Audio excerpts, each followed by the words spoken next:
Hello from Brussels. I'd like to thank БелАПДИиMИ for the invitation to participate in this conference. Unfortunately, circumstances don't allow me in the end to attend in person, which I really regret because I am very keen personally on the topic of living independently and support in the community for people with intellectual disabilities, and it's an important topic for Inclusion Europe as well. But as I said, unfortunately I cannot travel at this time, so happy to contribute to your conference at least by this video link, in which I would like to point out a couple of things that we think are very important to take into consideration when thinking about and doing the institutionalization or creating services and support for people to live in the community and to be included. Before I do that, of course, a couple of words about myself and about Inclusion Europe. Inclusion Europe is an organization, it's a movement representing people with intellectual disabilities and their families, and БелАПДИiMI is one of our members. Inclusion Europe is represented in 39 countries in Europe. Part of Inclusion Europe is also a platform of self-advocates, so that's organizations of people with intellectual disabilities speaking on behalf of people with disabilities directly and bringing their national expertise to the European level. We work together with our nearly 80 members to address important issues that affect the lives of people with intellectual disabilities and their families directly. Among them is the right to decide, right to vote. It's clearly associated to legal capacity, of course. Another important topic that we look at is inclusive education, and we work a lot on support in the community, or in other words, ending segregation. What we do as Inclusion Europe is to bring the voice of people with intellectual disabilities and their family members to the European institutions, that means the European Union, the Council of Europe, and also to the United Nations, the relevant bodies of the United Nations. And we are all about working together with our members to tell people stories, to tell people experiences, to give our people, to give our platform at the disposal of people with disabilities directly and their family members as well. Currently we are working on the issue of education, but as you can see on the presentation behind me, every year we dedicate most of our attention to a specific topic. So it was empowerment and elections. This year it's education. We're working on employment in 2021, and 2022 will be dedicated to ending segregation. So that is directly connected to the topic of this conference, and I think that we, based on our experience, can contribute to the important conversation that you are having there today and tomorrow. Among the things that we do is, of course, trying to make information more accessible for people with intellectual disabilities, so to facilitate their engagement in participation, their engagement in decision making. One of the ways to doing so is creating easy to understand videos, so you can go to our website and have a look at those explainers that we've created so far. And now, after that introduction of Inclusion Europe, I'll be, of course, getting to the main point of this video, and that's about ending segregation in Europe. I have personally been involved in ending segregation for many years now. I've worked in Czechia on closure of several institutions, the work we've been doing there resulted in over 3,000 people being removed from institutions and moving into a community-based housing and services.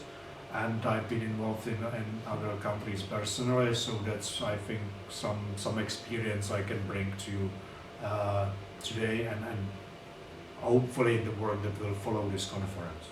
There are over 1 million people in Europe who live in institutions, and that includes children, people with disabilities, people with mental health problems, and many others. And of course, people with intellectual disabilities are the most affected group of people who are segregated institutions. And so it is a problem that is very serious. It's a problem that needs to be addressed quickly and directly. But it is also a situation that means that whoever is dealing with ending the segregation is not alone in that. There is a lot of experience and expertise in how to manage the transition between the institutionalized system and provision of community-based support and community-based services. There's a lot of tools at disposal to anyone who is doing that. There are many people who have direct experience, and that is both on the side of those who lived in institutions and now serve as advocates for the closure of institutions. It is on the side of people who helped to make the transition happen, and it's also on the side of people who were providers of institutional segregated care and made the change from that to community-based support and community-based services.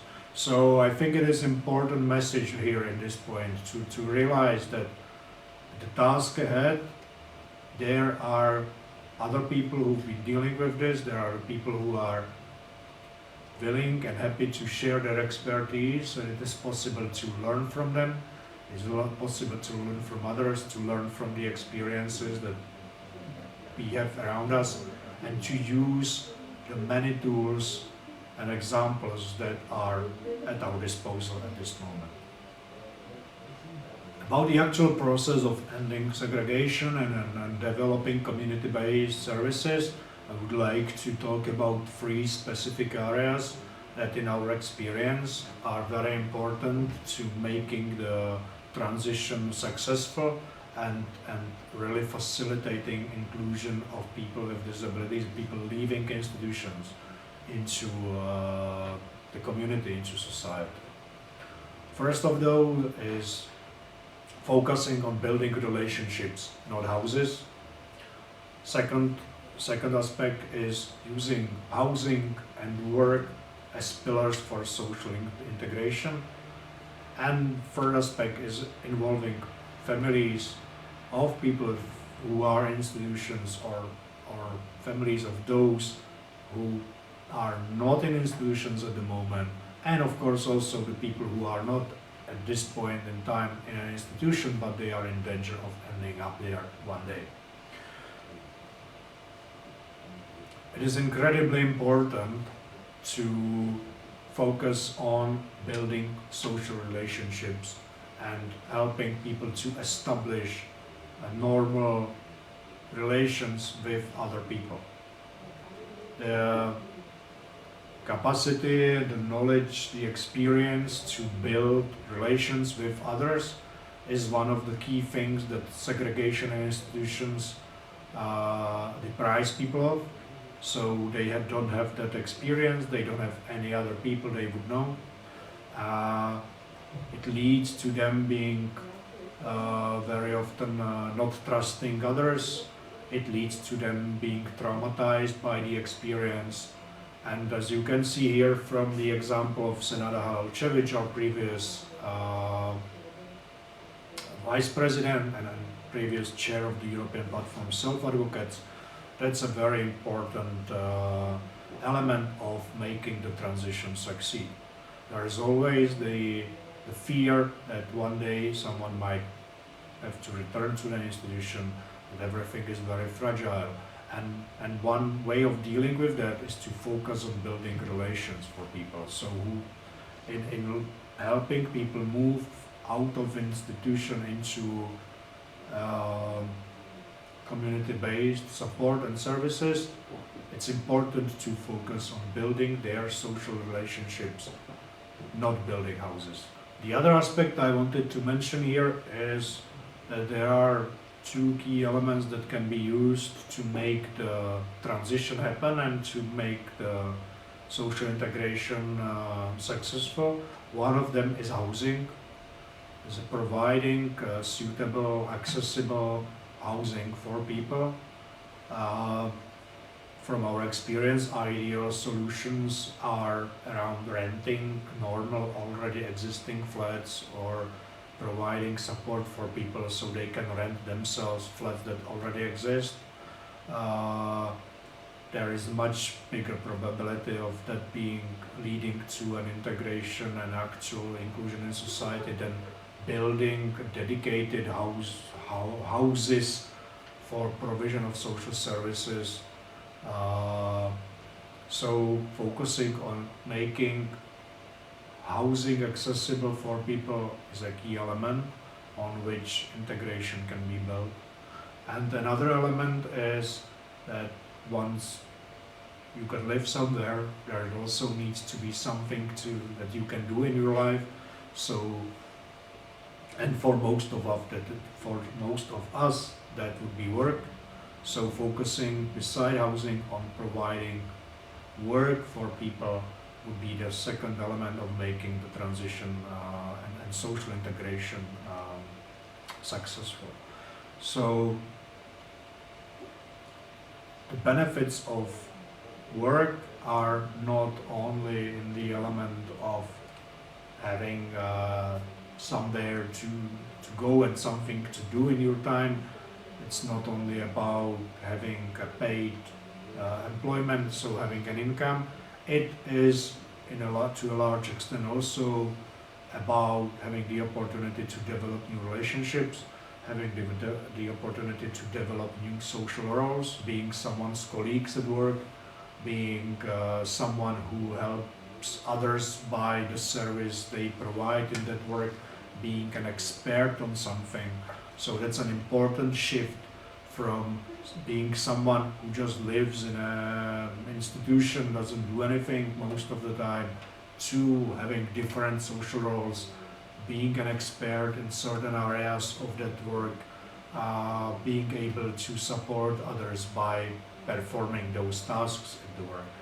And so housing and work are key elements on which process of reintegration into society can be built in regards to people leaving institutions. There are many examples of organizations and services that are built around these all over Europe, so it's very, very easy to gain experience of how to organize support so that people get a proper housing, or how to organize support that they have the opportunity to work and do meaningful activities, have meaningful social roles, and to generate some income for themselves as well. And the last element of the transition is to, besides focusing on the people who live in institutions and supporting them to make the transition, is to focus also on those who are not in institutions yet, but they are in the danger of ending up there one day. So it is important to talk to the families of people who are not in institutions. It is important to talk to the people themselves who have disabilities and who might end up one day in institution.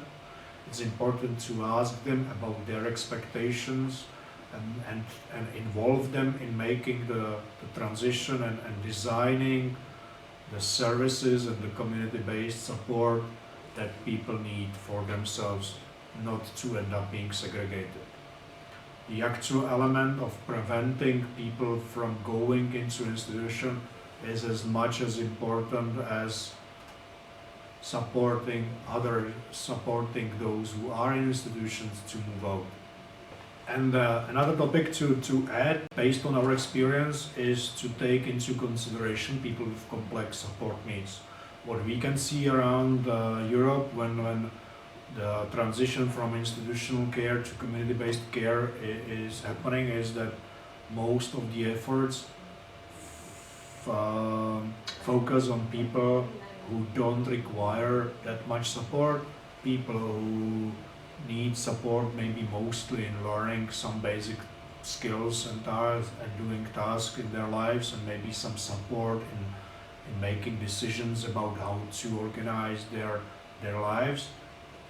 Less support goes into people who actually need complex support, including daily care, support in basically every aspect of their lives. It is often said by some people that for these people they kind of okay in the institutions because they need intensive care anyway.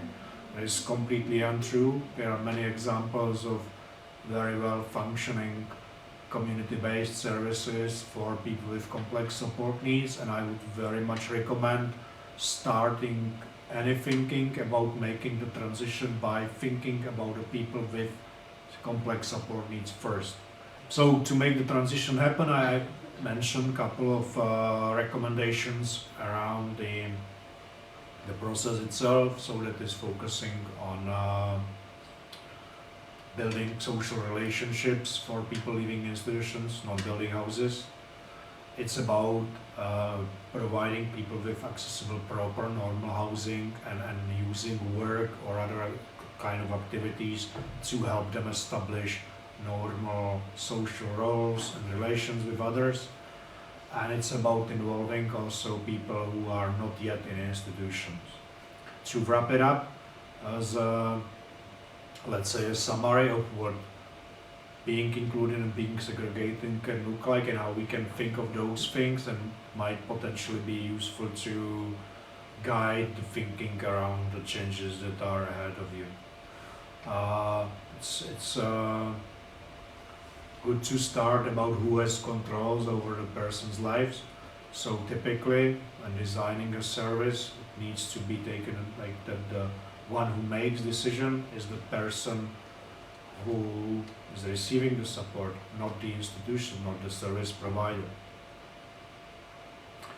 There is also important elements about the location of the service, where the people actually live, where the new services will be built and provided, and any area that is already a normal residential area where others live is preferred to anything that is sort of purpose-built, remote, not normally serving as a residential areas for others. And then of course the other aspect is the style of the service. Is it based on individualized approach to people, or is it more group-based provision? Is it different during the days based on the daily rhythm that would be normal to our lives? Different activities in the morning, in the afternoon, different kind of people meeting in the afternoon, or is it more focused on just basically providing for that people are fed somehow, kind of can get clean and have, and that's let's say the main purpose of the service. So the main point of services always should be to support people being integrated in the community, to have healthy relations with others, to be able to perform in different social roles.